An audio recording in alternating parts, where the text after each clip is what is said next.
সেই পাথর নেই মাথুরি নেই ভোর যে বয়ে গেল।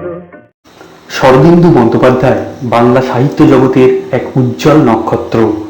তার রচিত ব্যোমকেশ কাহিনীর মতো ঐতিহাসিক কাহিনীগুলিও পাঠক সমাজে সমাদৃত। তার লেখনীর দ্বারা সেসব কাহিনীতে ইতিহাস হয়ে উঠেছে প্রাণবন্ত। তার ঐতিহাসিক কাহিনী পাঠের মাধ্যমে আমরাও বারবার ফিরে যাই ইতিহাসের ফেলে আসা দিনের আলো আঁধারিতে, হয়ে উঠি সেই সব ঘটনাবলীর নীরব সাক্ষী।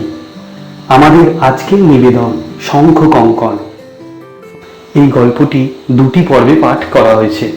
শুরু হচ্ছে প্রথম পর্ব।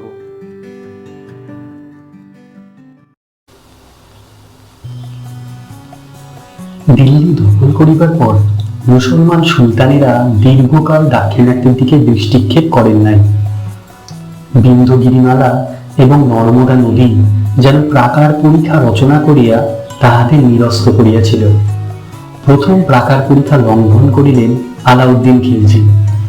তিনি পরে অন্নদাতা পিতৃব্যকে হত্যা করিয়া দিল্লির সিংহাসনে আরোহণ করিয়াছিলেন। তাহার রণপাণ্ডিত্য ছিল, আর ছিল অনির্বাণ নারী তৃষ্ণা। এই দুই মিলিয়া তাহার চরিত্র পিশাচ তুল্য করিয়া তুলিয়াছিল। ভারতের অন্ধকার মধ্যযুগেও তাহার সমান বিশ্বাসঘাতক, নৃশংস, ইন্দ্রিয়পরায়ণ সুলতান বোধহয় দেশে ছিল না। দাক্ষিণাত্যে প্রবেশ করিয়া আলাউদ্দিন বেশি দূর অগ্রসর হন নাই। দেবগিরির রাজ্য ছলনার দ্বারা জয় করিয়া প্রচুর ধনরত্ন লুণ্ঠনপূর্বক স্বরাজ্যে ফিরিয়া গিয়াছিলেন। তারপর পিতৃব্যকে হত্যা করিয়া দিল্লির সিংহাসনে বসিয়াছিলেন। তাহার অন্তঃপুরে সুন্দরী যুবতীর অভাব ছিল না। তবু তিনি গুজরাটের রানী কমলাকে কাড়িয়া আনিয়া নিজের অঙ্কশায়িনী করেছিলেন। সুন্দরী নারী, রাজরানী হোক বা পথের ভিখারিণী হোক, আলাউদ্দিনের চোখে পড়িলে তার আর নিস্তার নাই। তিনি একবার চিতরের পদ্মিনীর দিকেও হাত বাড়িয়েছিলেন, কিন্তু সেই জ্বলন্ত অনলসিকাকে স্পর্শ করিতে পারেন নাই। নারী বিজয় ক্ষেত্রে দিল্লির সুলতান আলাউদ্দিনের ইহাই একমাত্র ব্যর্থতা। কিন্তু দিল্লি বহু দূর। দিল্লি হইতে শতক্রোশ দক্ষিণে বিন্ধ্যগিরির ক্রোধে সাতপুরা শৈলমালার জটিল আবর্তের মধ্যে এই কাহিনীর সূত্রপাত। সাতপুরা শৈলমালার জটিল আবর্তের মধ্যে এই সময় 7টি ছোট ছোট রাজ্য ছিল। হয়তো সাতপুরা পর্বতের নাম এই 7টি রাজ্য হইতে আসিয়াছে। অতি ক্ষুদ্র রাজ্যগুলি, কবে তাহাদের জন্ম হইয়াছিল এবং কবে তাহারা লুপ্ত হইয়া গিয়াছে ইতিহাস তাহা লক্ষ্য করে না। কিন্তু সুলতান আলাউদ্দিনের কালে তাহারা জীবিত ছিল এবং পরস্পরের সহিত কলহ না করিয়া পরম শান্তিতে বাস করিতেছিল। রাজ্যগুলির মাঝখানে পর্বতের ব্যবধান থাকায় লড়াই ঝগড়ার উপলক্ষ ছিল না। একদিন ভাদ্র মাসের দ্বিপ্রহরে এক পথভ্রান্ত পথিক এই জটিল কুটিল গিরি সংকটের মধ্যে ঘুরিয়া বেড়াইতেছিলেন। আকাশে মেঘ নাই, এখানে অল্পই বৃষ্টি হয়, যেটুকু হয় পাহাড় তাহা গায়ে মাখে না। বৃষ্টির জল সহস্র প্রণালী পথে নামিয়া উপত্যকাগুলিতে সঞ্চিত হয়। এই উপত্যকাগুলিতে মানুষের বাস। পথিক এক গুহায় রাত্রি কাটাইয়া প্রভাতে লোকালয়ের সন্ধানে বাহির হইয়াছে, কিন্তু এখনো লোকালয় খুঁজিয়া পায় নাই। সে এই অঞ্চলের মানুষ নয়, দক্ষিণ দিক হইতে আসিয়াছে। দ্বিপ্রহরের প্রচন্ড সূর্যতাপ চারিদিকের উলঙ্গ পর্বতে প্রতিফলিত হইয়া বন্যী কলাপের মতো জড়িতেছে, কিন্তু সেদিকে পথিকের ভ্রুক্ষেপ নাই। পথিকের বয়স অনুমান 22-23 বছর। সুঠাম বেত্রবৎ দেহ, দেহের বর্ণ বেত্রবৎ, মুখের গঠন খড়গের ন্যায় শান্ত, কিন্তু মুখের ভাব শান্ত ও সহিষ্ণু। চোখের দৃষ্টি সেন পক্ষীর ন্যায় সুদূর প্রসারী, কিন্তু তাহাতে সেন পক্ষীর হিংস্রতা নাই। মাথার চুল কাঁধ পর্যন্ত পড়িয়াছে, ঠোঁটের উপর অল্প গোঁফ। পরিধানে একখণ্ড বস্ত্র কোটি হইতে জঙ্ঘা পর্যন্ত আবৃত করিয়াছে। দ্বিতীয় একখণ্ড বস্ত্র উত্তরীয় আকারে স্কন্ধের উপর ন্যস্ত, হাতে ধনু এবং 3টি বাণ। পথিক দুইটি শৈলের মধ্যবর্তী লম্বা খাঁজের ভিতর দিয়া যাইতে যাইতে চারিদিকে দৃষ্টিপাত করিল। কোথাও জনবসতির চিহ্ন নাই। যেদিকে সে চলিয়াছে সেদিকে কোথাও নির্গমনের পথ আছে কিনা তাহাও দেখা যায় না। সে তখন আকাশের দিকে চোখ তুলিল। আকাশ শূন্য, কেবল ঊর্ধ্বে বায়ুকোণে একজোড়া নিরাল গুম্ফ উড়িতেছে, চিল কিংবা শকুন। পথিক অনুমান করিল ওইদিকে চিল যেখানে উড়িতেছে তাহার নিম্নে লোকালয় থাকিতে পারে। সে অগ্রসর হইয়া চলিল। কৌশিক পথ চলিবার পর হঠাৎ পাশের দিকে পাহাড়ের গায়ে একটি সংকীর্ণ ফাটল মিলিল, উপল বিকীর্ণ নিম্নাভিমুখী রন্ধ্র। এই পথে জল বাহির হইয়া নিম্নতর স্তরে গিয়াছে। দেখা যাক। পথিক রন্ধ্র মধ্যে প্রবেশ করিল। আঁকা বাঁকা রন্ধ্রপথে কিছু দূর চলিবার পর এক ঝলক হরিদাভা পথিকের চোখের উপর দিয়া খেলিয়া গেল। তারপর সে রন্ধ্রমুখে আসিয়া দাঁড়াইল। সম্মুখে ঈষৎ নিম্নভূমিতে ক্ষুদ্র একটি উপত্যকা, তাহার মাঝখানে শস্পসজ্জাপুর দর্পণের মতো জল সূর্য কিরণ প্রতিফলিত করিতেছে। এই তরাগের চারিপাশে কয়েকটি তাল বৃক্ষ শীর্ণ প্রহরীর ন্যায় দাঁড়াইয়া আছে। কিছু ঝোপঝাড়ও আছে। মানুষ দেখা যাইতেছে না বটে, কিন্তু অদূরে কয়েকটি ভগ্নপ্রায় শিলাকুটির দৃষ্টিগোচর হয়। পথিক দ্রুত জলের কিনারায় নামিয়া গেল। নতজানু হইয়া গণ্ডূষ ভরিয়া জলপান করিল। জলপানে শরীর স্নিগ্ধ করিয়া সে উঠিয়া দাঁড়াইল। এবার কিছু খাদ্য সংগ্রহ করা প্রয়োজন। তাহার সঙ্গে যে সামান্য খাদ্য ছিল তাহা ফুরাইয়া গিয়াছে, কিন্তু গ্রামবাসীরা অতিথি বৎসল হইয়া থাকে, খাদ্য সংগ্রহ করা কঠিন হইবে না। সে এদিক ওদিক চাহিয়া পাহাড়ের উপর নিকটতম শৈল কুটিরের দিকে পা বাড়াইল। কুটিরের তাল পাতার ছাউনি অদৃশ্য হইয়াছে, কেবল দেওয়ালগুলা দাঁড়াইয়া আছে। তবু ভিতরে নিশ্চয় মানুষ পাওয়া যাইবে। দুই পা অগ্রসর হইয়া পথিক সহসা দাঁড়াইয়া পড়িল। দেখিল একটি ঝোপের অভ্যন্তর হইতে জনৈক শীর্ণকায় ব্যক্তি হামাগুড়ি দিয়া বাহির হইতেছে। চোখাচোখি হইতে এই লোকটি বলিয়া উঠিল, ওহে, তোমার কাছে খাদ্যদ্রব্য কিছু আছে? পথিক নিকটে গেল। শীর্ণকায় লোকটি উঠিয়া দাঁড়াইল। পথিক দেখিল লোকটির বয়স অনুমান 50, বেশভূষা ভদ্র, পায়ে পাদুকা, মাথায় উষ্ণীষ। সে ঈষৎ হাসিয়া বলিল, আমার সঙ্গে তো খাদ্যদ্রব্য নেই, কেবল তীর ধনুক আছে। সেই শীর্ণ ব্যক্তিটি বুক চাপড়াইয়া বলিল, তীর ধনুক তো আর খাওয়া যাবে না, হা হতশ্রী। তাহার ভাবভঙ্গি ও বাচন শৈলীতে হতাশার সহিত ঈষৎ হাস্যরস মিশ্রিত আছে। তখন ধনুর্ধর যুবক একটু কৌতুক অনুভব করিয়া বলিল, আপনি কে? তখন সেই প্রৌঢ় ব্যক্তি বলিলেন, আমার নাম ভট্ট নাগেশ্বর। আমি পঞ্চমপুরের রাজা শ্রীমৎ ভূপ সিংহের বয়স্য।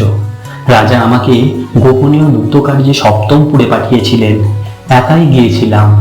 সপ্তমপুরের কাজ সেরে ফেরার পথে এখানে দুপুর হয়ে গেল। ভাবলাম মধ্যাহ্ন ভোজনটা এখানে সেরে নিয়ে ঝোপঝাড়ের ছায়ায় একটু বিশ্রাম করে বেলার তৃতীয় প্রহরে আবার যাত্রা করব। তাহলে সন্ধ্যার আগেই গৃহে ফিরতে পারব।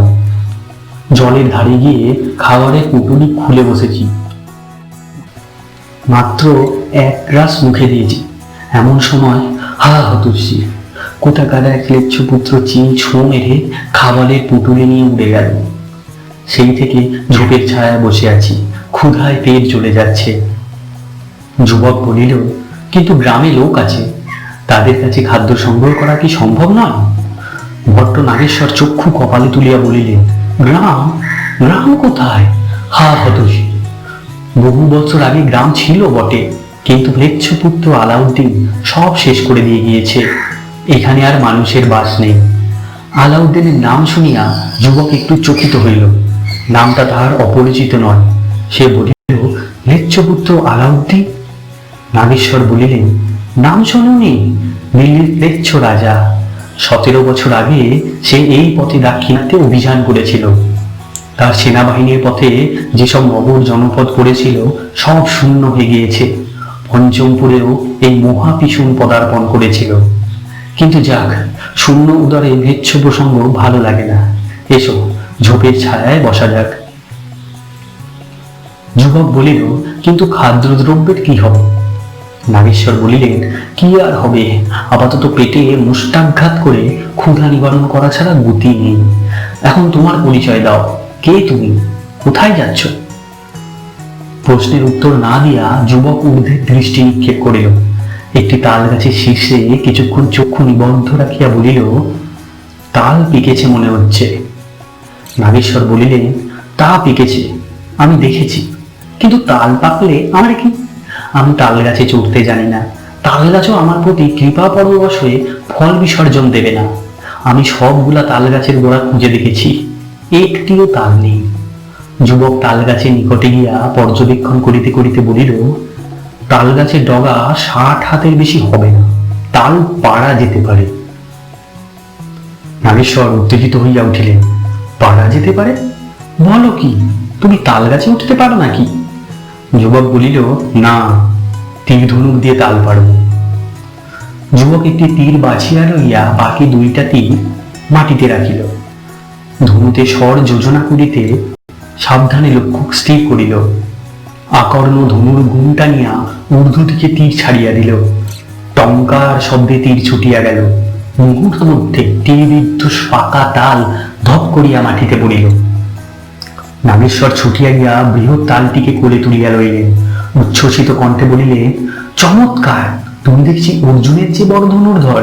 অর্জুন মৎস্য চক্ষু বিদ্ধ করে পেয়েছিলেন এক নারী, আর তুমি আকাশ থেকে আহরণ করে এনেছ সুপক্ক তাল ফল। ক্ষুধার সময় নারীর চেয়ে তাল ফল অনেক বেশি মুখরোচক। এসো এসো, আর দেরি নয়, বসে খাওয়া যাক।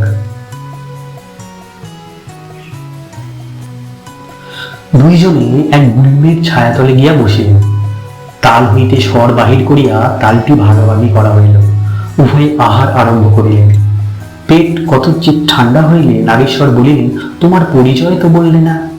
যুবক বলিল, আমার নাম ময়ূর। ময়ূর? ময়ূর সিংহ, না ময়ূর বর্মা, না ময়ূর ভট্ট? নাগেশ্বর জিজ্ঞাসা করিলেন। তখন পথিক বলিল, শুধু ময়ূর। নাগেশ্বর বলিলেন, তা ভালো, ময়ূর যখন, তখন নামের পিছনে পুচ্ছের কি প্রয়োজন? তোমার দেশ কোথায়? তখন ময়ূর বলিল, তাপ্তি নদীর দক্ষিণে। নাগেশ্বর জিজ্ঞাসা করিলেন, কোথায় চলেছ? ময়ূর বলিলেন, শুনেছিলাম ওদিকে 7টি রাজ্য আছে, তাই এসেছিলাম, যদি কাজ পাই। নাগেশ্বর বলিলেন, ভালো ভালো বৎস ময়ূর, তুমি ঠিকই শুনেছ। এই পাহাড়ের খাঁজে খাঁজে 7টি রাজ্য আছে, প্রথমপুর থেকে আরম্ভ করে সপ্তমপুর পর্যন্ত। কিন্তু এই গোলক ধাঁধার মধ্যে তুমি খুঁজে পাবে না, খোঁজাখুঁজির প্রয়োজনও নেই। তুমি আমার সঙ্গে চলো, কাজ পাবে। তুমি যেরকম অব্যর্থ তীরন্দাজ, মহারাজ নিশ্চয়ই তোমাকে অনুগ্রহ করবেন। ময়ূর শান্ত স্বরে বলিল, ভালো। তাল ফল যখন শেষ হইল, তখন দেখা গেল 2টি ক্ষুধিত মানুষের পেট ভরিয়াছে। তাহারা জলাশয়ে গিয়া হাত মুখ ধরিলে। ইতিমধ্যে সূর্য অনেকখানি পশ্চিমে ঢলিয়াছে, রৌদ্রের তেজ কমিয়াছে। ভট্ট নাগেশ্বর ময়ূরকে লইয়া পঞ্চমপুরের অভিমুখে যাত্রা করিলেন। তিনি গোলক ধাঁধার পথ ছেড়েন, কুটিল গিরিবর্ত ধরিয়া পথ দেখাইয়া চলিলেন। ভট্ট নাগেশ্বর অতি সহৃদয় ব্যক্তি, কিন্তু তিনি জাতিতে ব্রাহ্মণ, উপরন্তু রাজবয়স্য, তাই বাক বাহুল্যের দিকে তাহার স্বাভাবিক প্রবণতা ছিল। সুবিধা পাইলেই তিনি কথা বলিতে আরম্ভ করিয়া দিতেন, একটি শ্রোতা থাকিলেই হইল। চলিতে চলিতে তিনি হা হতস্বী করিয়া আরম্ভ করিলেন, সপ্তপুরে আর বেশি দিন নয়। রক্তপিপাসু ম্লেচ্ছ জাতি দাক্ষিণাত্যের স্বাদ পেয়েছে, তারা আবার এই পথে আসবে, তখন সপ্তপুর ধুলো হয়ে উড়ে যাবে। এতদিন তারা আসেনি কেন, এই আশ্চর্য। প্রথমবার ম্লেচ্ছ এসেছিল ঘূর্ণি বার্তার মতো, এবার আসবে মহাপ্লাবনের মতো, সব ভাসিয়ে নিয়ে যাবে। ময়ূর জিজ্ঞাসা করিল, প্রথমবার কি হয়েছে? ভট্ট নাগেশ্বর তখন মহা উৎসাহে গল্প বলিতে লাগলেন। 7-10 বৎসর আগে নর্মদা ও তাপ্তি নদীর মধ্যবর্তী এই ভূখণ্ডে পরিপূর্ণ শান্তি বিরাজ করিতেছিল। 7টি রাজ্যের 7 রাজা পরম সুখে প্রজাদের শাসন পালন করেন। তাহাদের পরস্পরের মধ্যে বিবাহ বিসম্বাদ নাই, বরং কুটুম্বিতা আছে। বহির্জগতের সহিত সম্পর্ক নামাত্র। জিগিছু রাজারা এই শুষ্ক দেশের দিকে মুগ্ধ কটাক্ষপাত করেন না। সাতটি রাজ্যের নামকরণেও অভিমানের চিহ্ন নাই। প্রথমপুর, দ্বিতীয়পুর ইত্যাদি নামেই তাহারা সন্তুষ্ট। যেন সাতটি কপট মিথুন পর্বতের খোপে খোপে সাতটি নিভৃত নীল রচনা করিয়াছে। হঠাৎ একদিন ঈশান কোণে মেঘ দেখা দিল। ম্লেচ্ছ সেনাপতি আলাউদ্দিন দক্ষিণ বিজয় যাত্রা করিলেন, সঙ্গে বহু সহস্র অশ্বারোহী সৈন্য। আলাউদ্দিন সসৈন্যে বিন্দুগিরি উত্তীর্ণ হইলেন। নর্মদার উত্তাল তরঙ্গমালা তাহার গতিরোধ করিতে পারিল না। তিনি দাক্ষিণাত্যের দ্বার মুখে উপস্থিত হইলেন। আলাউদ্দিনের যাত্রাপথ পূর্ব হইতে নির্মিত ছিল। তিনি পঞ্চমপুরের উপত্যকায় প্রবেশ করিয়া শিবির ফেলিলেন। এখানে কিছুদিন সৈন্যদলকে বিশ্রাম দিয়া আবার অগ্রসর হইলেন। পঞ্চমপুর আলাউদ্দিনের যাত্রাপথে পড়িয়াছিল। ইহা পঞ্চমপুরের দুর্ভাগ্য। অন্য 6টি রাজ্য বাঁচিয়া গিয়াছিল। আলাউদ্দিনকে প্রতিরোধ করিবার শক্তি পঞ্চমপুরের রাজা ভূপ সিংহের ছিল না। এমনকি 7 জন রাজা একজোট হইলেও আলাউদ্দিনের কোনো ক্ষতি করিতে পারিতেন না। তাই ভূপ সিংহ নত মস্তকে আলাউদ্দিনের দুরভিযান সহ্য করিলেন। পঞ্চমপুর রাজ্য একটি বিস্তীর্ণ উপত্যকায় অবস্থিত।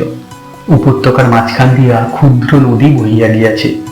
ক্ষুদ্র রাজ্যের ক্ষুদ্র রাজধানী, ক্ষুদ্র রাজপুরী, আশেপাশে গ্রাম, জনপদ, শস্যক্ষেত্র। আলাউদ্দিন পঞ্চমপুর জয় করিতে আসেন নাই। ইহা তাহার অতি পার্শ্বস্থ পান্থশালা মাত্র।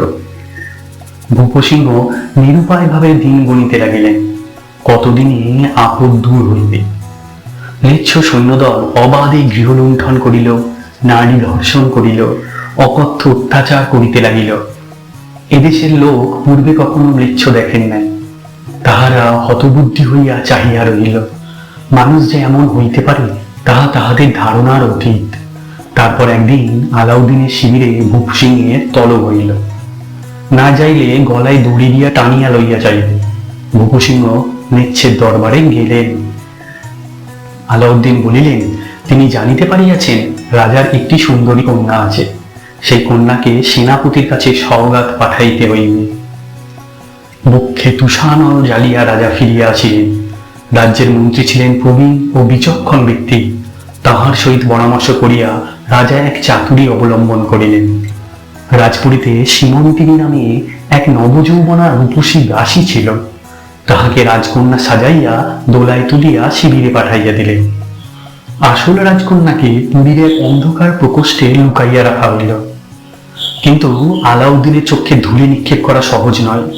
সপ্তাহকাল পরে তিনি দাসী সীমন্তিনীকে ফেরত দিলেন এবং রাজপুরী তল্লাশ করিয়া রাজকন্যাকে ধরিয়া লইয়া গেলেন। রাজকন্যার নাম ছিল শিলাবতী। অতঃপর যবন সৈন্য বিশ্রাম শেষ করিয়া দক্ষিণ দিকে চলিয়া গেল। শিলাবতীকে আলাউদ্দিন সঙ্গে লইয়া গেলেন। তিনি আর এ পথে আসেন নাই, অন্য পথে প্রত্যাবর্তন করিয়াছিলেন। পিতৃব্যকে হত্যা করিয়া সুলতান হইয়াছিলেন। শিলাবতীর কি হইল কেহ জানে না। হয়তো তিনি বিষ পান করিয়াছিলেন, হয়তোবা দিল্লির হারেমে আলাউদ্দিনের অসংখ্য উপপত্নীর অন্তর্ভুক্ত হইয়া এখনো বাঁচিয়া আছেন। সে সময় ভূপ সিংহের পরিবারে ছিলেন তাহার রানী উষাবতী, ষোড়শী কন্যা শিলাবতী, দ্বাদশ বর্ষীয় বালক পুত্র রামরুদ্র এবং সদ্যজাত কন্যা সোমশুক্লা। আলাউদ্দিন যখন শিলাবতীকে হরণ করিয়া লইয়া যান তখন রানী উষাবতী সুতিকা গৃহে ছিলেন। এই দারুণ আঘাত সহ্য করিতে পারিলেন না। প্রসূতি গৃহেই তাহার মৃত্যু হইল। দাসী সীমন্তিনী শিশু সোমশুক্লাকে নিজের বুকে তুলিয়া লইল। সীমন্তিনীর গর্ভাধান হইয়াছিল। যথাকালে সে একটি কন্যা প্রসব করিল। সে নুন খাওয়াইয়া কন্যাকে মারিতে উদ্যত হইয়াছিল, কিন্তু ভূপ সিংহ নিষেধ করিলেন, না, আলাউদ্দিনের কন্যাকে বাঁচিয়ে রাখো, হয়তো পরে প্রয়োজন হবে। আলাউদ্দিনের কন্যা বাঁচিয়া রহিল। মা তার বিষ দৃষ্টির সম্মুখে বাড়িয়া উঠিতে লাগিল। তার নাম হইল চঞ্চলী। ভূপ সিংহের বুকে যে শেল বিঁধিয়াছিল তাহা বিঁধিয়া রহিল। তিনি উদার ও মহৎ চরিত্রের পুরুষ ছিলেন। এখন তাহার চরিত্র সম্পূর্ণ বিপরীত মূর্তি ধারণ করিল। অপমান ও লাঞ্ছনায় জর্জরিত হৃদয়ে তিনি কেবল প্রতিহিংসা সাধনের জন্য জীবিত রহিলেন। কিন্তু দিল্লির সুলতানের বিরুদ্ধে প্রতিহিংসা সাধন সামান্য ভূস্বামীর পক্ষে সহজ নয়। দিন কাটিতে লাগিল। 8 বৎসর পরে ভূপ সিংহ পুত্রকে ডাকিয়া বলিলেন, রামরুদ্র, তোমার বয়স 20 বৎসর পূর্ণ হয়েছে, কলঙ্ক মোচনের সময় উপস্থিত। রামরুদ্র বলিলেন, আমি প্রস্তুত আছি পিতা। ভূপ সিংহ পুত্রের হস্তে ছুরিকা দিয়া বলিলেন, দিল্লি যাও, এই ছুরি দিয়ে নরপিশাচকে গুপ্ত হত্যা করো। পরদিন রামরুদ্র 5 জন সঙ্গী লইয়া দিল্লি যাত্রা করিলেন। দীর্ঘ পথ, ভূপ সিংহের দীর্ঘ প্রতীক্ষা আরম্ভ হইল। 1 বৎসর পরে 2 জন সঙ্গী ফিরিয়া আসিল। জল্লাদের হাতে রামরুদ্রের মৃত্যু হইয়াছে। একদিন আলাউদ্দিন রক্ষী পরিবৃত হইয়া অশ্বারোহণে দিল্লির রাজপথ দিয়া যাইতেছিলেন। রামরুদ্র ছুরিকা হস্তে তাহার দিকে ধাবিত হন, কিন্তু আলাউদ্দিনের কাছে পৌঁছিবার পূর্বেই ধরা পড়েন। তাহার আক্রমণ ব্যর্থ হয়। এইবার ভূপ সিংহের চরিত্রে এক বিচিত্র পরিবর্তন দেখা দিল। 50 বয়সে একমাত্র পুত্রকে হারাইয়া তিনি শোক করিলেন না। তাহার প্রকৃতি যেন দ্বিধা ভিন্ন হইয়া গেল। একদিকে শুষ্ক কঠিন কুটিলতা, অন্যদিকে নির্বিকার উদাসীন্য। রানী উষাবতীর মৃত্যুর পর তিনি দ্বারান্তর গ্রহণ করেন নাই, এখনো করিলেন না, কিন্তু কন্যা সোমশুক্লাকে তিনি জন্মাবধি অবহেলা করিয়াছিলেন। এখন তাহার প্রতি নির্লিপ্তভাবে ঈষৎ স্নেহশীল হইলেন। সপ্তপুরীর বাকি 6 জন রাজার সহিত তাহার সম্পর্ক প্রায় ছিন্ন হইয়াছিল। এখন তিনি দূত পাঠাইয়া পূর্বতন প্রীতির সম্বন্ধ পুনঃস্থাপন করিলেন। মন্ত্রীর সহিত বসিয়া কখনো মন্ত্রণা করেন, কখনো বা বয়স্কদের সঙ্গে চতুরঙ্গ খেলেন। সপ্তমপুরের অধিপতি সূর্যবর্মা ভূপ সিংহের সমবয়স্ক মিত্র, তাহার সহিত দূর হইতে চতুরঙ্গের চাল চালেন। কখনো তিনি গম্ভীর কুটিল সন্দিগ্ধ, কখনো দায়িত্বহীন ক্রীড়া চতুর প্রকল্প। সকলে তাহার কাছে সশঙ্ক হইয়া থাকে। কখন তাহার কোন রূপ প্রকাশ পাইবে কেহই বলিতে পারে না। এইভাবে আরো 9 বৎসর কাটিয়াছে। কুমারী সোমশুক্লা এখন সপ্তদশী যুবতী। প্রথমপুরের যুবরাজ হিরণ্যবর্মার সঙ্গে তাহার বিবাহের একটা প্রসঙ্গ উঠিয়াছে, কিন্তু কোনো পক্ষেই তড়া নাই। হিরণ্যবর্মার 2টি পত্নী বর্তমান। তাহারা পুরাতন না হওয়া পর্যন্ত যুবরাজ নূতন বিবাহ সম্বন্ধে নিরুৎসুক। সীমন্তিনীর কন্যা চঞ্চরী এখন ষোড়শী। তাহার বুদ্ধি বেশি নাই, কিন্তু রূপের ছটায় চোখে ধাঁধা লাগে। সে রাজপুরীতে কুমারী সোমশুক্লার কিঙ্করের কাজ করে। তাহার মা তাহার পানে মুখ ফিরাইয়া চাহে না, কিন্তু ভূপ সিংহ আলাউদ্দিনের কন্যার প্রতি বিদ্বেষ ভাবাপন্ন নন। কেবল কদাচিৎ যখন চঞ্চরীর উপর রাজার দৃষ্টি পড়ে, তখন তাহার চোখে একটা ক্রূর অভিসন্ধি খেলা করিয়া যায়। তিনি যেন প্রতীক্ষা করিয়াছেন, কিন্তু কিসের প্রতীক্ষা তাহা কেহ জানে না। ভট্ট নাগেশ্বরের মুখে রাজকাহিনী শুনিতে শুনিতে ময়ূর যেন আচ্ছন্নের মতো হইয়া পড়িয়াছিল। মনে হইয়াছিল সেও এই কাহিনীর সহিত নিবিড়ভাবে জড়িত। সুলতান আলাউদ্দিনের নামটাই সে জানিত। এখন একটা বিকৃত মনুষ্য মূর্তি চোখের সামনে দেখিতে পাইল। রাজা ভূপ সিংহের নিদারুণ ভাগ্য বিপর্যয় তাহার অন্তরে অঙ্গারের মতো জ্বলিতে লাগিল, কিন্তু তাহার প্রকৃতি স্বভাবতই অন্তর্মুখী। বাহিরে তাহার মনের উষ্মা প্রকাশ পাইল না। কাহিনী শেষ করিয়া ভট্ট নাগেশ্বর নীরবে চলিলেন। আর কোনো কথা হইল না। সূর্যাস্তের সময় তাহারা রাজধানীতে উপনীত হইলেন। নাগেশ্বর বলিলেন, আজ আর রাজার সঙ্গে দেখা হবে না। তুমি চলো, রাত্রে আমার গৃহে থাকবে। কাল প্রাতঃকালে তোমাকে রাজার কাছে নিয়ে যাব।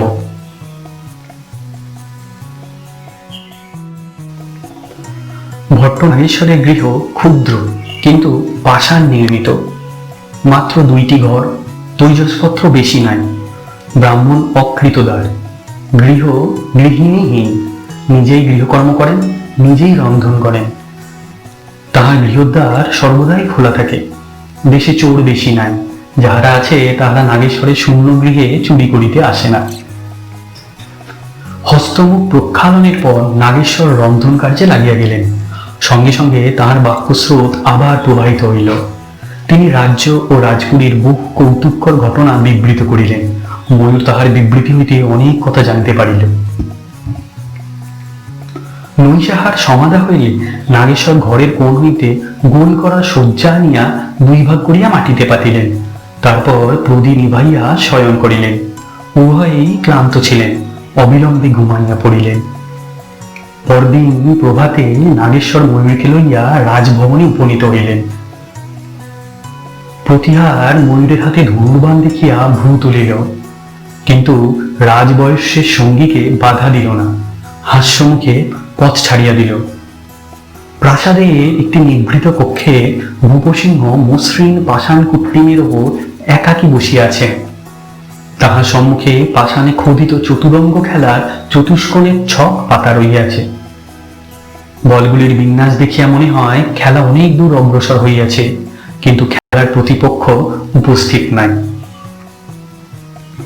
ভট্ট নাগেশ্বর স্বস্তি বাচন করিলেন, বয়স্যের জয় হোক, সপ্তপুর থেকে একটি শুক্তি এনেছি, গ্রহণ করুন আর্য। এই বলিয়া কটিবস্ত্র হইতে একটি শ্বেতবর্ণ ক্ষুদ্র বস্তু বাহির করিলেন। রাজা ভূপসিংহ খেলার ছক হইতে অন্যমনস্ক চক্ষু তুলিলেন। শীর্ণ দীর্ঘ অগ্নিদগ্ধ আকৃতি, মুখমণ্ডল বলি রেখাঙ্কিত, মাথার আস্কন্দ কেশ পক্ক, ভ্রু ও গুম্ফ পক্ক, কেবল চক্ষু তারকা ঘন কৃষ্ণবর্ণ। তিনি ময়ূরকে দেখিতে পাইলেন না, নির্লিপ্ত কণ্ঠে বলিলেন, শুক্তি? ভট্ট নাগেশ্বর বলিলেন, হ্যাঁ মহারাজ, সপ্তমপুরের এক যাযাবর সমুদ্র বণিকের সঙ্গে দেখা হয়েছিল, তার কাছ থেকে এই শুক্তি কিনেছি। দেখুন মহারাজ, কি অপূর্ব শুক্তি। তারপর নাগেশ্বর করতলে শুক্তিটি লইয়া রাজার সম্মুখে ধরিলেন।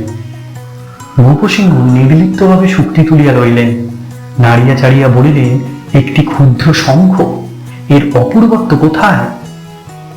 সত্যই সম্মুখের ন্যায় ক্ষুদ্র একটি শঙ্খ। নাগেশ্বর উত্তেজিত হইয়া বলিলেন, হা হতস্যি, দেখছেন না মহারাজ, দক্ষিণাবর্ত শঙ্খ, মহাভাগ্যদাতা দক্ষিণাবর্ত শঙ্খ। এই শঙ্খ যার কাছে থাকে তার কখনো অমঙ্গল হয় না। ভূপসিংহ কিয়ৎকাল শূন্যে চাহিয়া রহিলেন, তারপর ধীরে ধীরে বলিলেন, আমার একটি দক্ষিণাবর্ত শঙ্খ ছিল, একদিন রানীর হাত থেকে স্খলিত হয়ে মণিকুট্টিমে পড়ল, শত খণ্ডে চূর্ণ হয়ে গেল। আজ থেকে 17 বছর আগে। তিনি ক্ষুদ্র শঙ্খটি নিরীক্ষণ করিয়া বলিলেন, হ্যাঁ, দক্ষিণাবর্তই বটে, কিন্তু এ নিয়ে আমি কি করব বয়স্য? আমার আর সৌভাগ্যের কি প্রয়োজন? তখন নাগেশ্বর কুণ্ঠিত মুখে নীরব রহিলেন। রাজা শঙ্খটিকে কিছুক্ষণ মুষ্টিতে আবদ্ধ রাখিয়া চিন্তা করিলেন। শেষে বলিলেন, সোম শুক্লাকে ডেকে পাঠাও, সে এই শঙ্খ ধারণ করুক, হয়তো তার মঙ্গল হতে পারে। তখন নাগেশ্বর বলিলেন, সেই ভালো, সেই ভালো মহারাজ, আমি নিজেই কুমারী শুক্লাকে ডেকে আনছি। নাগেশ্বর দ্রুত অন্তঃপুর অভিমুখে প্রস্থান করিলেন। এতক্ষণে ময়ূরের প্রতি ভূপসিংহের দৃষ্টি পড়িল। সে ধনুর্বাণ হস্তে দ্বারের নিকট নিশ্চল দাঁড়াইয়াছিল। রাজা মৃদু বিস্ময়ে প্রশ্ন করিলেন, তুমি কে? ময়ূর সসম্ভ্রমে শিরও নত করিয়া বলিল, ভট্ট নাগেশ্বর আমাকে সঙ্গে এনেছেন, আমি বিদেশী, আমার নাম ময়ূর। রাজা বলিলেন, তোমার হাতে আটবিক জাতির ধনুর্বাণ, কিন্তু আকৃতি দেখে আর্য মনে হয়। ময়ূর বলিল, মহারাজ, আমি আটবিক নাগ জাতির মধ্যে পালিত হয়েছি, কিন্তু জাতিতে ক্ষত্রিয়। মহারাজ বলিলেন, তোমার বংশ পরিচয় কি? ময়ূর উত্তরে বলিল, বংশ পরিচয় জানি না আর্য। ময়ূরের পানে চাহিয়া চাহিয়া রাজার মুখের ভাব পরিবর্তিত হইল, মেরুদণ্ড ঋজু হইল। মনে হইল একটা মানুষ অন্তর্হিত হইয়া অন্য একটি মানুষ আবির্ভূত হইতেছে। তিনি দৃঢ় আদেশের স্বরে বলিলেন, কাছে এসো, উপবিষ্ট হও, তোমার ইতিহাস শুনতে চাই। ময়ূর আসিয়া রাজার সম্মুখে জান মুড়িয়া বসিল, মাঝখানে দাবার ছকের ব্যবধান রহিল। তারপর ময়ূর নিজ জীবনের ইতিহাস বলিল। তাপ্তি নদীর দক্ষিণে দেবগিরি রাজ্যে তাহার বাস ছিল। তাহার পিতা দেবগিরি রাজ্যের একজন যোদ্ধা ছিলেন। রাজ্যের উত্তর সীমান্তে একটি সেনামূল্যে তাহারা থাকিত। ময়ূরের বয়স যখন 5-6 বছর, তখন উত্তরাগত হইতে আলাউদ্দিন নামে এক জবন সেনাপতি দেবগিরি আক্রমণ করেন। সীমান্ত রক্ষা করিতে গিয়া এক খণ্ডযুদ্ধে ময়ূরের পিতা হত হন। তাহার মাতা তাহার প্রাণ বাঁচাইবার জন্য তাহাকে লইয়া জঙ্গলের মধ্যে পলায়ন করেন। জঙ্গল ও পর্বতের ভিতর দিয়া বহুদূর পথ অতিক্রম করিবার পর তাহারা এক বন্য জাতির গ্রামে আশ্রয় পায়। মাতা কিন্তু বেশি দিন বাঁচিলেন না। 2-4 দিনের মধ্যে তাহার মৃত্যু হইল। মৃত্যুর পূর্বে তিনি ময়ূরের গোত্র পরিচয় দিয়া যান নাই, কেবল বলিয়াছিলেন, তুমি ক্ষত্রিয়। অতীতের কাহিনী শেষ করিয়া ময়ূর বলিল, তারপর আমার জীবনের 16 বছর নাগজাতির গ্রামে কেটেছে। তারা আমাকে স্নেহ করেছে, আমি তাদের ভালোবেসেছি, কিন্তু কয়েক মাস আগে গ্রাম বৃদ্ধেরা আমাকে গ্রাম ছেড়ে চলে যেতে আদেশ দিলেন। তাই আমি গ্রাম ছেড়ে বেরিয়েছি, অনেক নদী পর্বত পার হয়ে এখানে এসেছি। রাজা ময়ূরের মুখের উপর স্থির দৃষ্টি রাখিয়া শুনিতেছিলেন। প্রশ্ন করিলেন, গ্রাম বৃদ্ধেরা তোমাকে তাড়িয়ে দিলে কেন? ময়ূর অধোবদন হইল, তাহার মুখ ধীরে ধীরে অনুনব হইয়া উঠিল। রাজা বলিলেন, কোন দুষ্কৃতি করেছিলে? ময়ূর আহত মুখ তুলিল, আমার কোনো দোষ ছিল না মহারাজ। সে লজ্জাজনিত স্বরে থামিয়া বলিতে লাগিল, গ্রামের যুবতী মেয়েরা সকলে কেবল আমার পিছনেই ঘুরে বেড়াত, আমার জন্য নিজেদের মধ্যে চুলোচুলি করত। যুবকেরাও আমার প্রতি সন্তুষ্ট ছিল না, আমি মেয়েদের কাছ থেকে পালিয়ে বেড়াতাম। তবু যুবকেরা আমাকে ঈর্ষা করত। একজন তীর ছুঁড়ে আমাকে মারবার চেষ্টা করেছিল। তাই গ্রাম বৃদ্ধেরা বললেন, তোমার জন্য গ্রামের শান্তি ভঙ্গ হচ্ছে, তুমি চলে যাও। রাজার মুখে শুষ্ক হাসির রেখাঙ্ক পড়িল, কিন্তু চক্ষু ময়ূরের মুখ হইতে অপসৃত হইল না। তিনি বলিলেন, তুমি মেয়েদের ভয় করো? ময়ূর বলিল, ভয় করি না মহারাজ, কিন্তু ওদের এড়িয়ে যেতে চাই। এই সময় কুমারী সোমশুক্লা কক্ষে প্রবেশ করিলেন। তাহার পশ্চাতে ভট্ট নাগেশ্বর। 17 বর্ষীয়া যুবতী সোমশুক্লাকে দেখিলে দর্শকের মন স্নিগ্ধ আনন্দে পূর্ণ হইয়া ওঠে। দীর্ঘাঙ্গী কন্যা, দেহের শুচিশুভ্রতা সোমশুক্লা নাম সার্থক করিয়াছে। মুখখানি লাবণ্যে টলমল। তিনি কক্ষে আসিলেন। তাহার গতিভঙ্গিতে পালতোলা তরুণীর অবলীলা। পিতার পাশে নতজানু হইয়া তিনি স্মিত মুখে বলিলেন, আর্য, আমাকে ডেকেছেন? রাজার মন কোন গভীরতর স্তরে নিমজ্জিত ছিল। তিনি শূন্য দৃষ্টিতে কন্যার পানে চাহিলেন এবং বললেন, দেখেছি। ভট্ট নাগেশ্বর কুমারীর পিছনে দণ্ডায়মান ছিলেন। বলিয়া উঠিলেন, হা হতশ্রী, দক্ষিণাবর্ত শঙ্খের কথা ভুলে গেলেন মহারাজ? মহারাজ বলিলেন, ও হ্যাঁ। তারপর মহারাজ মুষ্টি খুলিয়া শঙ্খটি দেখিলেন। কন্যার দিকে বাড়াইয়া দিয়া বলিলেন, বয়স্য আমার জন্য শঙ্খটি এনেছিল, সুলক্ষণ শঙ্খ, তুমি এটি নাও। স্বর্ণকারকে ডেকে পাঠাও, এই শঙ্খ দিয়ে অলঙ্কার গড়িয়ে নাও, সর্বদা অঙ্গে রেখো, মঙ্গল হবে। কুমারী সোমশুক্লার শান্ত চোখে আনন্দ ফুটিয়া উঠিল। তিনি শঙ্খটি কপোত হস্তে লইয়া কপালে স্পর্শ করিলেন। বলিলেন, ধন্য পিতা, আমি এখনই স্বর্ণকারকে ডেকে পাঠাচ্ছি, অনুমতি করুন আর্য। এই বলিয়া তিনি উঠিয়া দাঁড়াইলেন। রাজা তারপর বলিলেন, এসো কন্যা। প্রস্থান করিবার সময় কুমারী সোমশুক্লার দৃষ্টি ময়ূরের উপর পড়িল। ক্ষণকালের জন্য ময়ূরের মুখের উপর সংলগ্ন হইয়া রহিল। তারপর তিনি পালতোলা তরুণীর ন্যায় কক্ষ হইতে নিষ্ক্রান্ত হইয়া গেলেন। ময়ূর এতক্ষণ চতুরঙ্গ বলের উপর দৃষ্টি রাখিয়া বসিয়াছিল। ভট্ট নাগেশ্বর তাহার নিকটে উপবিষ্ট হইয়া বলিলেন, মহারাজ, এই যুবককে আমি আপনার কাছে এনেছিলাম। নবসিংহ বলিলেন, জানি। নাগেশ্বরের বাক নিস্তার থামাইয়া তিনি ময়ূরের উপর চক্ষু নিবদ্ধ করিলেন এবং বলিলেন, তুমি আমার অধীনে কর্ম চাও? ময়ূর উত্তরে বলিল, আজ্ঞে হ্যাঁ মহারাজ। তারপর রাজা বলিলেন, তোমার হাতে ধনুস্বর দেখে অনুমান করছি তুমি ধনুর্বিদ্যা জানো। ময়ূর সবিনয়ে বলিল, সামান্য জানি মহারাজ, নাগজাতির কাছে শিখেছি। নাগেশ্বর মুখ খুলিয়া আবার বন্ধ করিলেন। রাজা ময়ূরকে প্রশ্ন করিলেন, তুমি ঘোড়ার চড়তে জানো? ময়ূর বলিল, আজ্ঞে না মহারাজ। মহারাজ আবার প্রশ্ন করিলেন, উশি চালনা জানো? ময়ূর উত্তর বলিল, না মহারাজ। তখন মহারাজ বললেন, শুধুই কি তবে তীর ছুঁড়তে জানো? নাগেশ্বর আর নীরবে থাকিতে পারিলেন না, বলিয়া উঠিলেন, শুধুই কি তীর ছুঁড়তে জানে বয়স্য? এই যুবক অতি ধুরন্ধর তীরন্দাজ। একটি তীর ছুঁড়ে তাল গাছের ডগা থেকে পাকা তাল পেরে আনতে পারে। বিশ্বাস না হয় পরীক্ষা করে দেখুন। রাজা বলিলেন, অবশ্য পরীক্ষা করে দেখো, এসো আমার সঙ্গে এসো। রাজা উঠিয়া দ্বারের দিকে চলিলেন। রাজপুরী দ্বিভুবক হইলেও আকারে ক্ষুদ্র এবং ঘন সংবদ্ধ। তাহার পশ্চাৎভাগ অন্তঃপুর, স্বতন্ত্র অবরোধ নাই। অন্তঃপুরের পশ্চাতে উচ্চ প্রাচীর বেষ্টিত বিস্তীর্ণ বিহার ভূমি, দুই চারিটি বৃক্ষ ও লতা মণ্ডপ শোভিত শস্পাকীর্ণ অঙ্গন। ভূপসিংহ এই অঙ্গনের মধ্যস্থলে আসিয়া দাঁড়াইলেন, বলিলেন, এবার তোমার ধনুর্বিদ্যা দেখাও। ভট্ট নাগেশ্বর ময়ূরকে উৎসাহ দিয়া বলিলেন, দেখাও দেখাও। ময়ূর ঊর্ধ্বে আকাশের পানে চোখ তুলিল, সযত্নে ধনুকে গুণ পড়াইল। তিনটি স্বরের মধ্যে একটি হাতে রাখিয়া বাকি দুইটি মাটিতে ফেলিল।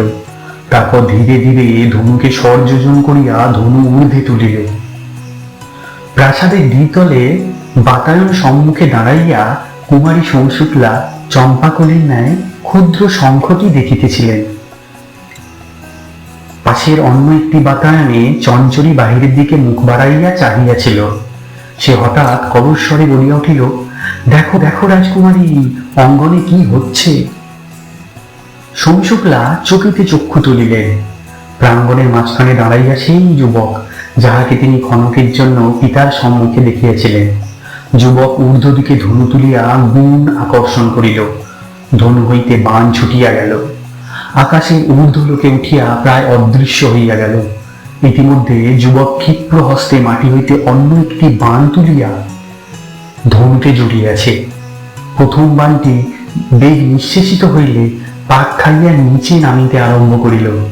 যুবক তখন দ্বিতীয় বাণ মোচন করিল। দুই বাণ মধ্যপথে ফলকে ফলকে চুম্বন করিয়া একসঙ্গে মাটিতে পড়িল।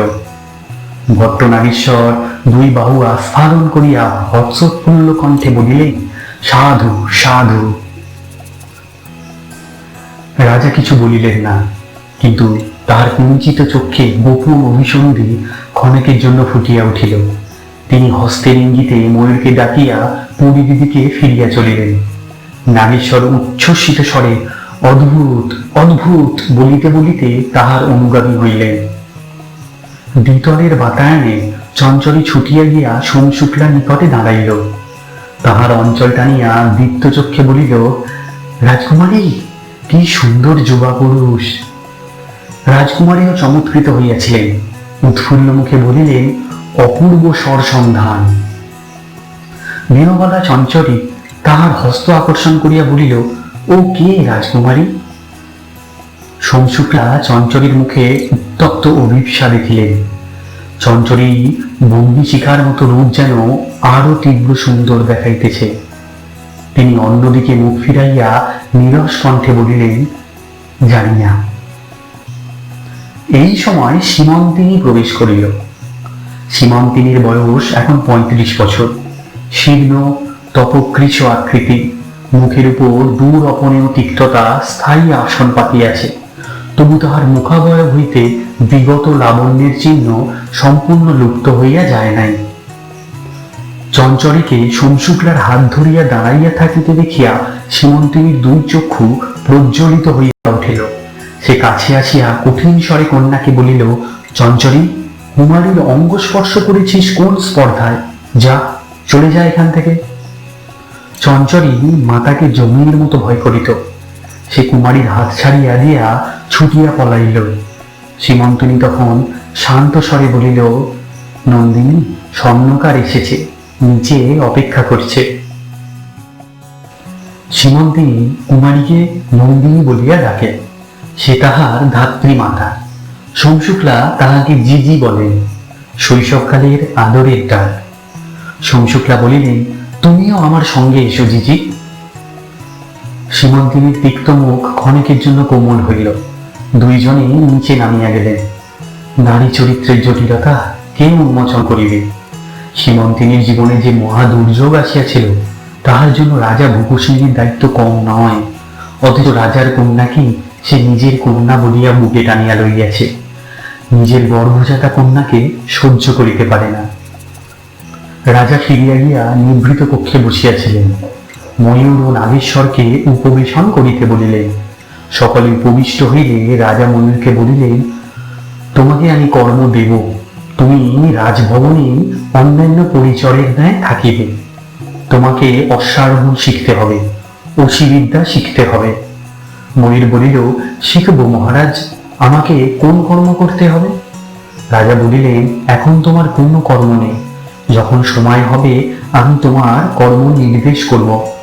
আজ থেকে তুমি আমার আজ্ঞাধীন, আমি যা আদেশ করব তাই করব। ময়ূর যুক্ত করে বলিল, যথা আজ্ঞা মহারাজ। রাজার অধর প্রান্তে হাসির মতো একটা ব্যঞ্জনা দেখা দিল। তিনি কতটা নিজ মনেই বলিলেন, অনেক দিন থেকে প্রতীক্ষা করছি। তারপর তাহার মধ্যে অন্য মানুষের আবির্ভাব হইল।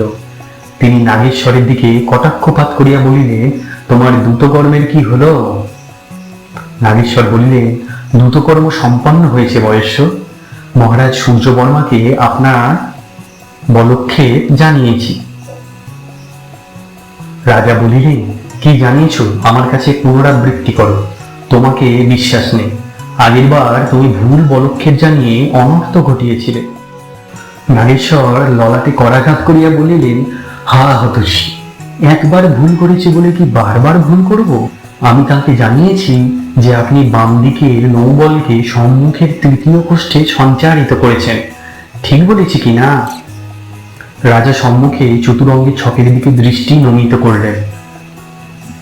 ময়ূর এতক্ষণ ইহাদের কথার তাৎপর্য বুঝিতে পারেন নাই। এখন বুঝিল ভট্ট নাগেশ্বর কিরূপ গোপনীয় দ্রুত কার্যে সপ্তমপুর গিয়েছিলেন। দুই রাজা নিজ নিজ রাজ্যে বসিয়া দাবার চাল দিয়া দ্রুত মুখে বার্তা পাঠাইতেছেন। এই খেলাটি বোধ হয় 2 বছর আগে আরম্ভ হইয়াছিল, আরো 2 বছর চলিবে। ভূপসিংহ মুখ তুলিয়া বলিলেন, ঠিকই বলেছ। সূর্যবর্মা কি বললেন? তখন ভট্ট নাগেশ্বর উত্তরে বলিলেন, তিনি আপনার চাল নিজের ছকে বসিয়েছেন, বললেন মাসিক কালের মধ্যে পাল্টা চাল দুটো মুখে জানাবেন। রাজা বলিলেন, ভালো। বন্ধু সূর্যবর্মা কুশলে আছেন তো? নাগেশ্বর উত্তরে বলিলেন, শারীরিক কুশলেই আছেন, কিন্তু মনের কুশল কোথায়? অনেক খেদ প্রকাশ করলেন, বললেন, আমি অপুত্রক, আমার বন্ধু ভূপসিংহ ভাগ্যদোষে পুত্রহীন। আমাদের মৃত্যুর পর রাজ্যের কি দশা হবে কে জানে, হয়তো শৃগালের বাসভূমি হবে। ভূপসিংহ উদ্গত নিঃশ্বাস চাপিয়া বলিলেন, ও কথা যাক, আমাদের মৃত্যুর পর যা হবার হবে, কিন্তু যতদিন বেঁচে আছি। তারপর সন্নিহিত ভৃত্যকে ডাকিয়া বলিলেন, বজ্রবাবু, এর নাম ময়ূর। আজ থেকে আমি একে আমার দেহরক্ষী নিযুক্ত করেছি। একে সঙ্গে নিয়ে যাও, রাজভবনে যথাযোগ্য স্থান এবং অসন বসনের নির্দেশ করো। বজ্রবাবু ময়ূরকে সঙ্গে লইয়া চলিয়া গেল। রাজা গাত্রোত্থান করিলেন। ভট্ট নাগেশ্বরকে বলিলেন, বয়স্য, চলো তোমাকে মিষ্টান্ন ভোজন করাই। সে রাত্রে ভূপসিংহের চোখে নিদ্রা আসিতেছিল না। যথাকালে আহার করিয়া তিনি দ্বিতলে শয়ন কক্ষে শয্যা আশ্রয় করিয়াছিলেন।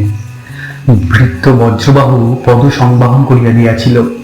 অভ্যাস মতো তাহার একটু তন্দ্রাকর্ষণ হইয়াছিল, কিন্তু বজ্রবাহু চলিয়া যাইবার পর তিনি আবার জাগিয়া উঠিয়াছিলেন। চিন্তা তপ্ত মস্তিষ্ক তাহাকে ঘুমাইতে দেয় নাই। শয্যায় শুইয়া তিনি চিন্তা করিতে লাগিলেন। তারপর উঠিয়া কক্ষে পাদচারণ আরম্ভ করিলেন। আজ পূর্বাহ্নে যে কয়েকটি ঘটনা ঘটিয়াছে তাহাই তাহার চিন্তার বস্তু। 17 বছর পূর্বে রানীর হস্তচ্যুত দক্ষিণাবর্ত শঙ্খ চূর্ণ হইয়া গিয়াছিল। তারপরে আসিল সর্বনাশা বিপর্যয়। আজ আবার অযাচিতভাবে দক্ষিণাবর্ত শঙ্খ আসিয়া উপস্থিত হইয়াছে। সেই সঙ্গে আসিয়াছে এক অজ্ঞাত কুলশীল যুবক, অদ্ভুত তীরন্দাজ, অথচ শান্ত, নিরভিমান, দৃঢ় চরিত্র। দীর্ঘকাল তিনি এমন একটি মানুষের প্রতীক্ষা করিতেছিলেন। চঞ্চলের যৌবন প্রাপ্তির সন্ধিক্ষণে সে আসিয়া উপস্থিত হইয়াছে। এ এক অপূর্ব যোগাযোগ, এ কি নিয়তির ইঙ্গিত? তবে কি সত্যই শুভকাল ফিরিয়া আসিয়াছে? তাহার জীবনে অন্য শুভ নাই, একমাত্র শুভ প্রতিহিংসা সাধন। তাহা কি সফল হইবে? মহাপাপিষ্ঠ আলাউদ্দিনকে যুদ্ধে পরাভূত করার সামর্থ্য তার নাই। মুক্ত হত্যার আশাও তিনি ত্যাগ করিয়াছেন। এখন কেবল একটি মাত্র প্রতিহিংসার অস্ত্র তাহার হাতে আছে, বৃহতের বিরুদ্ধে ক্ষুদ্রের প্রতিহিংসা। ক্ষুদ্র বৃশ্চিক হস্তিকে দংশন করিয়া বিষে জর্জরিত করিতে পারে, তিনি তাহাই করিবেন। আলাউদ্দিন তাহার কুমারী কন্যাকে অপহরণ করিয়া তাহার মুখ কালিমালিপ্ত করিয়াছিল, তিনি সেই কালিমা চতুর্গুণ ফিরিয়া দিয়ে দিবেন। কামকুক্কুর আলাউদ্দিন জানিতে পারিবে না, তারপর তিনি তাহাকে জানাইয়া দিবেন। সমস্ত যবন রাজ্য জানিতে পারিবে। এই কার্যের জন্য ময়ূরের ন্যায় যুবক চাই, যে বিশ্বাসঘাতকতা করিবে না, যে চঞ্চলের রূপের মোহে ভুলিয়া তাহাকে আত্মসাৎ করিতে চাহিবে না। ময়ূর উত্তম উপাদান, কিন্তু তাহাকে গড়িয়া তুলিতে হইবে। এই চিন্তাগুলি বারংবার ভূপসিংহের মস্তিষ্কে আবর্তিত হইয়া বিষাক্ত পতঙ্গের ন্যায় তাহার চেতনাকে দংশন করিতেছিল। রাত্রি দ্বিপ্রহর অতীত হইল, তবু চোখে নিদ্রা নাই, নিদ্রার ইচ্ছাও নাই। হঠাৎ তিনি একটি শব্দ শুনিলেন, আর্য। ভূপসিংহ চমকিয়া দ্বারের পানে চাহিলেন, না দীপালোকে স্পষ্ট দেখিতে পাইলেন না। দ্রুত আসিয়া দেখিলেন দ্বারের কবাট ধরিয়া দাঁড়াইয়া আছেন কুমারী সোমশুক্লা। রাজা বলিলেন, শুক্লা? সোমশুক্লা রহস্যর স্বরে বলিলেন, পিতা, আপনার কি নিদ্রা আসিছে না? ভূপসিংহ কন্যার প্রতি স্নেহশীল হইয়াছিলেন বটে, কিন্তু তাহাদের মধ্যে মনের ঘনিষ্ঠতা জন্মে নাই। এখন রাজা যেন কন্যাকে অত্যন্ত নিকটে পাইলেন। তিনি বলিলেন, না বৎসে, ঘুম আসছে না। কিন্তু রাত্রি অনেক হয়েছে, তোমার চোখে ঘুম নেই কেন? সোমশুক্লা ঘরে প্রবেশ করিয়া বলিলেন, আমি ঘুমিয়েছিলাম পিতা, কিন্তু ঘুম ভেঙে গেল। তারপর পাশের ঘরে আপনার পদশব্দ শুনে উঠে এলাম। রাজা বলিলেন, তুমি আবার শয়ন করো দিয়ে, আমার ঘুম কখন আসবে ঠিক নেই। সোমশুক্লা বলিলেন, না পিতা, আপনি শয়ন করুন, আমি আপনার মাথায় হাত বুলিয়ে দিচ্ছি, এখন ঘুম আসবে। রাজা শয্যায় শয়ন করিলেন। সোমশুক্লা শিয়রে দাঁড়াইয়া মাথায় হাত বুলাইয়া দিতে লাগিলেন।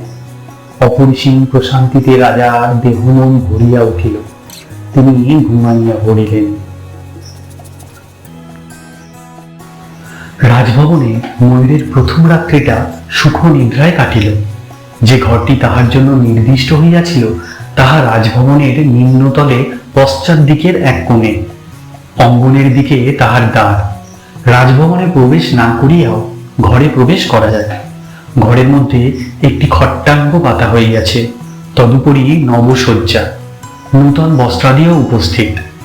রাজার রন্ধনশালা হইতে সুপক্ক খাদ্য আসিয়াছে, তাহাই সেবন করিয়া দ্বার গবাক্ষ খোলা রাখিয়া ময়ূর শয়ন করিয়াছিল। একেবারে ঘুম ভাঙিল পাখির ডাকে। পঞ্চমপুরে তাহার কর্মজীবন আরম্ভ হইল। কর্মজীবনের প্রথম অধ্যায় প্রায় 2 মাস ব্যাপী। অশ্বারোহণ বিদ্যা শিখিতে ময়ূরের 3 দিন লাগিল। তাহার শনিতে অশ্ববিদ্যার বীজ নিহিত ছিল। অশ্বপৃষ্ঠে চড়িয়া সে অপূর্ব হর্ষ অনুভব করিল।